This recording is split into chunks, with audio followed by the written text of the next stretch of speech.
Hello, this is Jennifer with Women Loving Jesus, and today we're on Proverbs 10:23. To do evil is like sport to a fool, but a man of understanding has wisdom. This verse is descriptive, and it tells us that the person participating in evil is like a game to them. It's like a sport. Now, I might be the only one who does this. In fact, I'm pretty sure there's other people who do this. But have you ever tried to watch a game on your phone?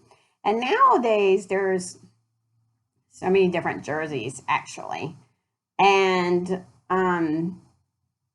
if you have two teams, like let's say your team's colors are red and white, and you have two teams, and if you're watching on your phone, when you first turn on the game, you're not sure who your team is because, one has like the darker red and one has like the white-ish uniform. And if you're not paying attention and you first kind of look and it's on your phone, you're like, who's my team again? And you have to figure out the first couple of minutes who your team is.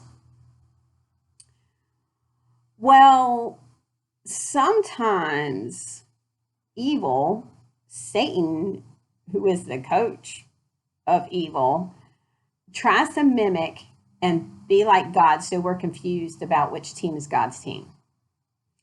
In the book of John, it says that be aware because there are wolves in sheep's clothing.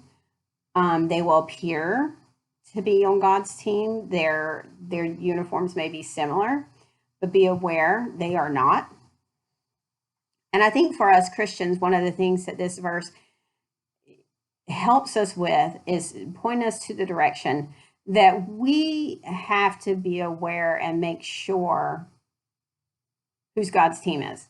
Abraham Lincoln, this is a quote from Abraham Lincoln. It says, "Sir, my concern is not whether God is on our side. My greatest concern is to be on God's side, for God is always right."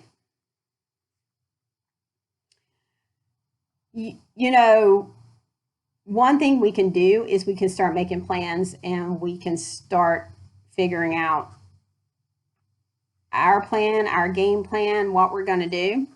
And they're like, of course, God's going to agree to this. The problem with that is, has he really agreed with it? And are you on the side of God?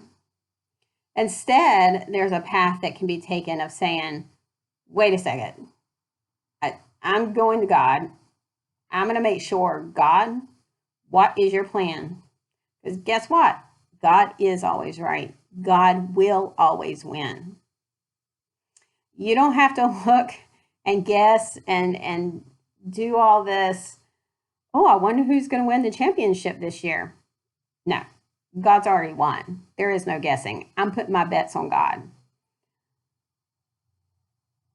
And the idea is to make sure you are following him instead of coming up with your own ways. So I pray that the Holy Spirit has taken this verse today, has really encouraged you, and I thank you for listening.